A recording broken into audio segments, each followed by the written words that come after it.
ஆழிப்பேரலை Tsunami sirens blasting in tsunami தாக்கிய நாள். Since the deadliest tsunami in history. ஆழிப்பேரலையின் கோர தாண்டவத்தின் 26 December 2004 காலை 8:45 மணியளவில் ஏற்பட்ட சுனாமி புதுச்சேரியில் மிகப்பெரிய உயிர் சேதத்தை ஏற்படுத்தியது. மக்களால் மறக்க முடியாத ஒரு நாளாக இருக்கும் சுனாமி தினத்தின் 21ஆம் ஆண்டு நினைவு நாள் இன்று.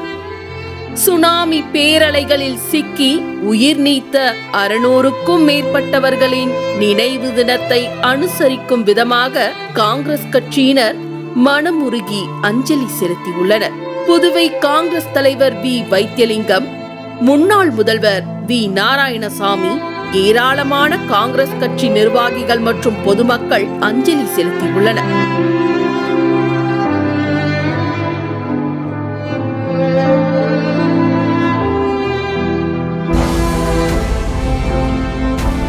புதுவை மக்களின் ஒரே நம்பிக்கை காங்கிரஸ்.